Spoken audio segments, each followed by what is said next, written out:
இல்லை, எனக்கு தெரிஞ்சு அவங்க அப்படி பேசுகிறவங்க இல்லை.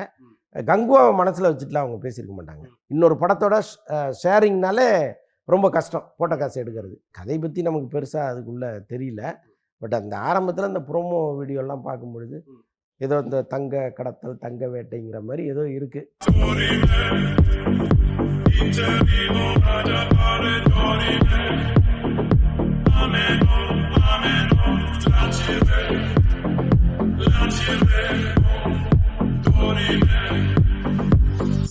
ஹாய் வீப்ளே ட்ரெண்டிங் நேயர்கள் எல்லாருக்குமே வணக்கம். நான் ஐசக். இன்னைக்கு வலைப்பேச்சாந்தன் அவர்களுடைய சிறப்பான பேச்சில் ஒரு சஸ்பென்ஸ் இருந்தது. அந்த சஸ்பென்ஸ் என்ன அப்படின்றத இப்போ பார்க்க போறீங்க, வாங்க. ஏஜிஎஸ்ல நம்ம அர்ச்சனா கல்பாத்தி என்ன ஒரு விஷயத்த சொல்றாங்கன்னா, நாங்கள் எந்த படத்தை எடுக்கிறோமோ, நாங்கள் எந்த தேதியில் நாங்கள் வெளியிடணும்னு சொல்கிறோமோ அந்த தேதியை தவிர்த்து நாங்கள் மாற்றுறது கிடையாது. ஸோ அப்படிப்பட்ட ஒரு தயாரிப்பு நிறுவனம் அப்படின்ற ஒரு விஷயத்த சொல்லிட்டாங்க. சரி, அப்போ சொன்னது ஒரு பக்கம் இருந்தாலும், இப்போ அதை தொடர்ந்து பார்த்தீங்கன்னா வேட்டையன் படம் வருது.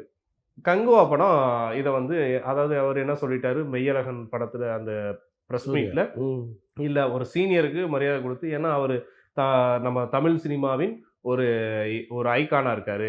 ஸோ நம்ம சீனியரும் கூட, நான் பார்த்து 50 வருஷமாக அவரை பார்த்துட்ருக்கேன். ஸோ அப்போ கண்டிப்பாக நான் அவருக்கு வழி விட்டே ஆகணும், என் படத்தை நான் அடுத்த வேறு தேதியில் கூட விடுறேன் அப்படின்ட்டு. இல்லை, எனக்கு தெரிஞ்சு அவங்க அப்படி பேசுகிறவங்க இல்லை. கங்குவாவை மனசில் வச்சுட்டுலாம் அவங்க பேசியிருக்க மாட்டாங்க. இந்த ரிலீஸை தள்ளி போகுமான்னு யாராவது கேள்வி கேட்கும்பொழுது, இல்லைங்க நம்ம சொன்ன தேதியில் பண்ணுவோங்கிறது தான் அவங்க சொல்லியிருப்பாங்க. ஏன்னா இதே இண்டஸ்ட்ரியில் அவங்க ஒரு முக்கியமான பொறுப்பில் இருக்காங்க. தயாரிப்பாளர் சங்கத்தில் அவங்க ஒரு பெரிய பொறுப்பில் இருக்காங்க. அவங்க வந்து இன்னொரு படத்தை டீக்ரேட் பண்ணி சொல்ல மாட்டாங்க. இன்னொன்று, கங்குவா படத்தை டீக்ரேட் பண்ணி அவங்களுக்கு என்ன ஆகுது? அவங்களுக்கு ஒன்றும் பெரிய தொழில் போட்டி கிடையாது. இன்னொன்று, இவங்களோட அவங்க மோத போகிறதும் கிடையாது.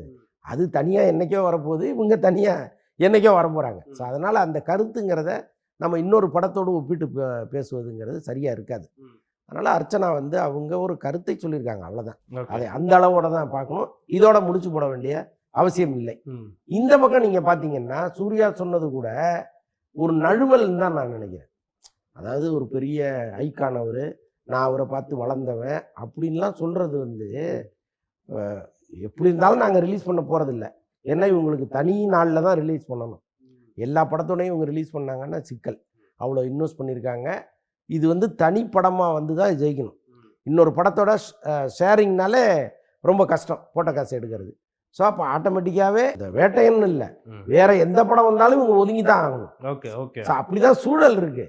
ஆனால் இவர் என்ன பண்ணுறாரு, நம்ம பின்வாங்கினதை வந்து நாளைக்கு யாரும் வந்து பயந்து ஓட்டான்னு சொல்லக்கூடாதுங்கிறதுக்காக நாகரிகமாக சில வார்த்தைகளை போடுறாரு.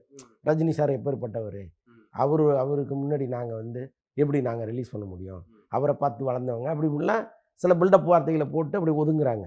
அதுக்கு அவசியமே இல்லை. ஒரு படம் வரும், சூழ்நிலைக்கு ஏற்ப வராமலும் போகும். இதில் ஒன்றும் மான அவமானம்லாம் ஒன்றும் கிடையாது. பணம் போட்ட பணத்தை எடுக்கணும், அவ்வளோதான். இதில் எதுக்கு நீங்கள் வந்து கீழே விழுந்தாலும் மீசையில் மண் ஓட்டலைங்கிற கதையை பேசணும்? அது அவசியம் இல்லையே. ரஜினி மீது அவருக்கு தனிப்பட்ட முறையில் அன்பு இருக்கலாம், மரியாதை இருக்கலாம், அதெல்லாம் வேறு. ஒரு தயாரிப்பாளர் ஒரு 250 கோடி அதுக்குள்ளே போட்டிருக்கிறாரு.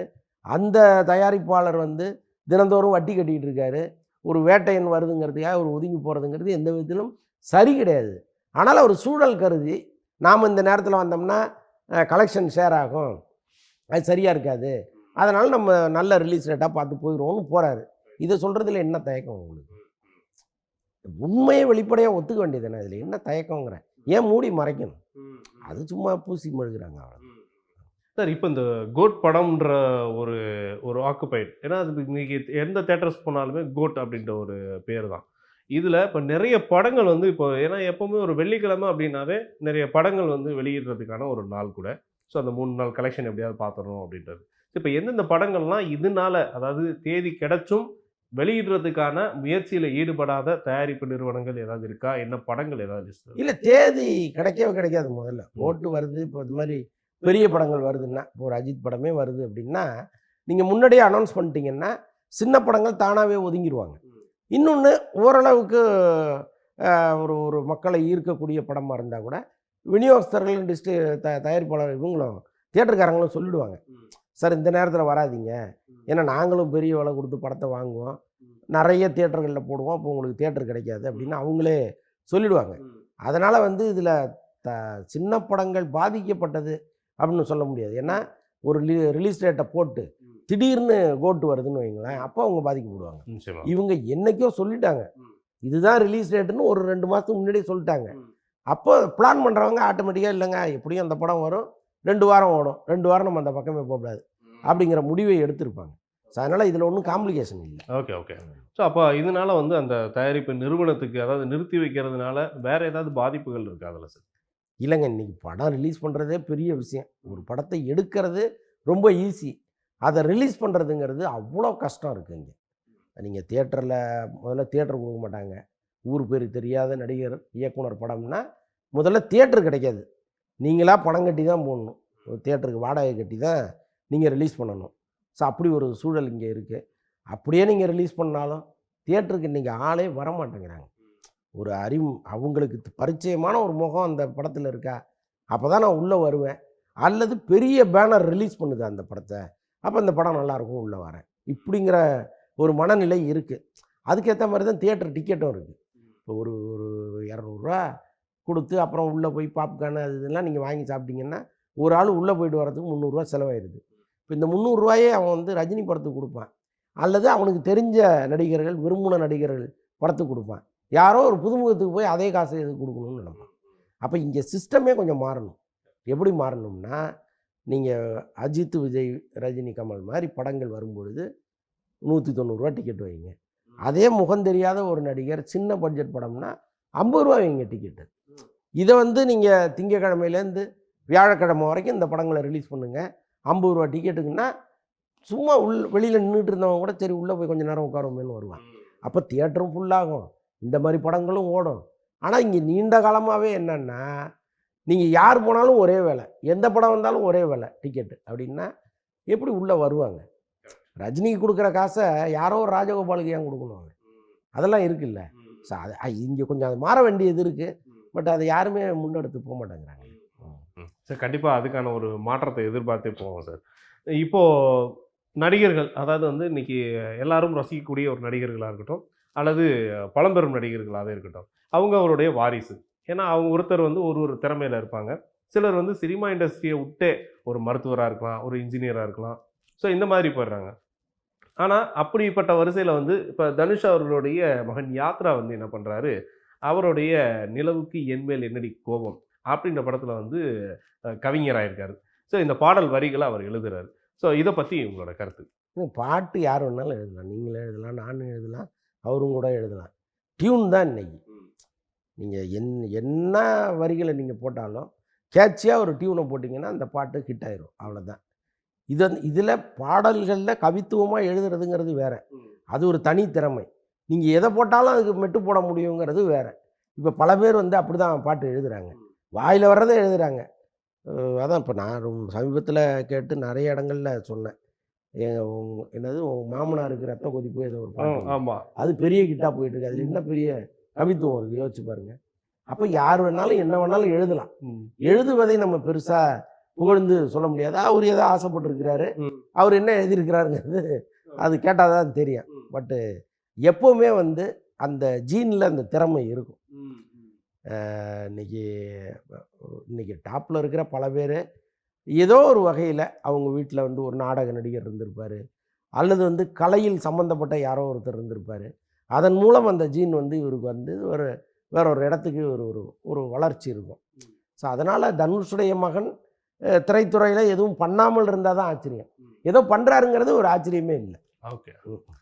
அப்போ அவருடைய தாத்தா நமக்கெல்லாம் சூப்பர் ஸ்டார், அவருடைய 171 இந்த கூலி படத்துடைய ஒரு பெரிய ரிவீல் கிடச்சிருச்சு. அவருக்கு ஒரு பேர் வந்து தேவா அப்படின்ற ஒரு கேரக்டர் வச்சுருக்காங்க. ஸோ இந்த தேவா அப்படின்ற ஒரு கேரக்டர் வந்து எதை மையப்படுத்தி இந்த கதை நகர்வாக இருக்கும்?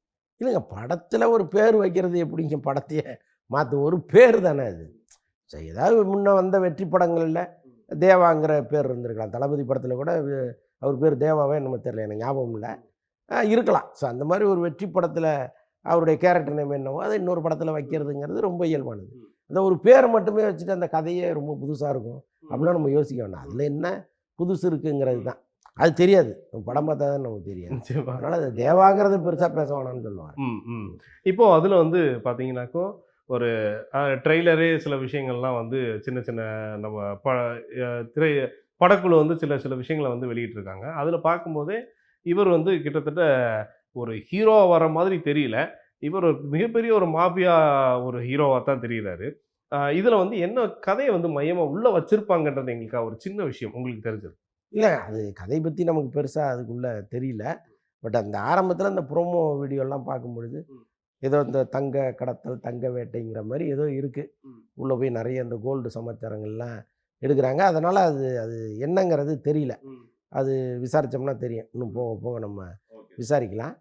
பட்டு லோகேஷ் கனகராஜுங்கும்போது, இன்னைக்கு இளைஞர்களுக்கு ரொம்ப பிடித்த ஒரு இயக்குனரா அவரு மாறியிருக்காரு. ம். அவருக்கு ரஜினி மாரி ஒரு பெரிய நடிகர் கையில கிடைக்கும்போது, நிச்சயமா மிரட்டலான ஒரு படம் தான் அவரு பண்ணுவாரு. ம்.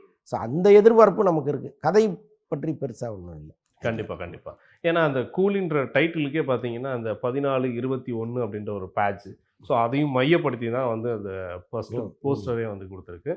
இதில வந்து சத்யராஜ் சார் ஒரு 38 வருஷத்துக்கு அப்புறம் வந்து 2 பேரும் நடிச்சிருக்காங்க அப்படின்ற ஒரு தகவலும் கூட. ம், ம். ஸோ இது பத்தி இவங்களோட காம்போ பத்தி சொல்லுங்க. இல்ல சத்யராஜுக்கும், ரஜினிக்கும் எப்பவுமே ஆகாது. ம். கொள்கை ரீதியாவே. ம். ஏன்னா, இவரு வந்து ஒரு வலதுசாரி சித்தாந்தம். ம். இவரு இடதுசாரி சித்தாந்தம். இது மேடைகள்ல பல நேரங்கள்ல அது எதிரொலிக்கும். இவங்க 2 பேரும் எப்போ ஒரே மேடைக்கு வந்தாங்கன்னா, இந்த காவிரி நீர் பிரச்சனை வரும்பொழுதெல்லாம் நடிகர் சங்கம் வந்து ஒரு போராட்டம் நடத்தும். அல்லது ஒரு ஏதாவது ஒரு உண்ணாவிரதம், அமைதி கூட்டம் அது மாரி ஏதோ ஒண்ணு நடத்துவாங்க. அப்போ இவங்க 2 பேரும் மேடையில வந்து உட்காரும்போது, சத்யராஜ் அவர சீண்டிக்கிட்டே இருப்பாரு. ம். ஏதாவது அவர டீஸ் பண்ற மாரி பேசிட்டே இருப்பாரு. அதே மாரி வந்து நீங்க தனிப்பட்ட முறையில யாராவது சத்யராஜ்ட்ட ரஜினி பற்றி பேசினா, அவர் ஒண்ணும் பெருசா ரஜினிய வியந்தோ, புகழ்ந்தோலாம் பேச மாட்டாரு.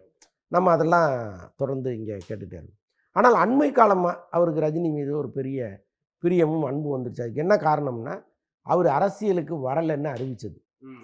அதுக்கு முன்னாடி வரைக்கும் இவரு அரசியலுக்கு வந்துருவாரோ, ஒரு வலதுசாரி சித்தாந்தத்த இங்க தமிழ்நாட்டுல விதைச்சுருவாரோங்கிற ஒரு எண்ணம் அவருக்குள்ள இருந்துச்சு. ஸோ, அதனால தொடர்ந்து அவர எதிர்த்துட்டே இருந்தாரு. அவரு நான் அரசியலுக்கு வரமாட்டேன்னு சொன்ன பிறகு, இவருக்கு அவர் மேல ஒரு அன்பு வந்துருச்சு. ஸோ, அதுதான் கூலி படத்துல சத்யராஜ் வந்ததுக்கு ஒரு மிக முக்கியமான காரணம். அப்புறம் அதே மாரி ஒரு மிகப்பெரிய சம்பளத்தை அவருக்கு குடுத்துருக்காங்க. இதுவரைக்கும் சத்யராஜ் வாங்காத ஒரு சம்பளத்த அவரு குடுத்து கமிட் பண்ணியிருக்காங்க. அதனால தான் ஒரு 35 வருஷம் கழிச்சு 2 பேரும் மீண்டும் இணைந்தது. நிச்சயமா. இதில வந்து கமல் சாரோட பொண்ணு அவங்கள ஸ்ருதியும் நடிச்சிருக்காங்க.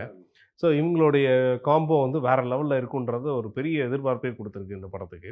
சரி அப்படி வந்து அடுத்தடுத்த படங்கள்ல பார்க்கும்போது, இப்ப அடுத்த ஆண்டுகள் தான் இந்த படம் வந்து ரிலீஸ் ஆக போகுது. 2025ல. அத தொடர்ந்து தக் லைஃப் வேற வருது. ஒருவேள அந்த இந்த வருஷத்துக்கே வந்து ஒரு மிகப்பெரிய வரவேற்பா வந்து இந்த 2 படமும் அமைய வாய்ப்பு இருக்கா? இருக்கும். நிச்சயமா ஒரு 2மே பெரிய பட்ஜெட்ல எடுக்கிற படம். தக்லைஃப் அந்த பக்கம் மணிரத்னம் ஒரு மாரி சிம்பு 2 அதாவது தலைமுறை இடைவெளியே இருக்கு. கமலுக்கும் சிம்புக்கும். இப்ப 2 பேரையும் ஃப்ரேம்ல வச்சு அவரு என்ன பண்ண போறாரு? அவருடைய மேஜிக் என்னவா இருக்குங்கிற மாரிலாம் ஒரு பெரிய எதிர்பார்ப்பு இருக்கு. ம். இந்த பக்கம் லோகேஷ் வித் ரஜினிங்கும்போது, அந்த எதிர்பார்ப்பே வேற எங்கேயோ போயிருச்சு. கண்டிப்பா. ஸோ அது வந்து அதுக்கு ஒரு பெரிய எதிர்பார்ப்பு இருக்கு. ம். ஸோ அதனால இந்த 2 படங்களும் ரொம்ப முக்கியமான படங்களா இருக்கும். நிச்சயமா. ஆமா. அதுல கவினுக்கான நட்பு வட்டாரம்ங்கிறது நல்ல இயக்குனர்களா சேர்ந்துட்டாங்க அவருக்கு. நெல்சன் இந்த பக்கம் சிவகார்த்திகேயனும் ரொம்ப நெருங்கிய நண்பரா இருக்காரு. தனுஷ் மாரி வளர்ந்த நடிகர் வந்து அத ஒத்துக்க மாட்டாரு. எனக்குன்னு ஒரு இமேஜ் இருக்குங்க, என் ரசிகர்கள் ஒத்துக்க மாட்டாங்க. விஷ்ணுவர்தன் வந்து அஜித்த வச்சு படம் பண்ணவரு. இந்த பக்கம் வந்து ஹிந்தியில வெப் சீரிஸ் எல்லாம் பண்ணி ரொம்ப ஃபேமஸா இருக்காரு.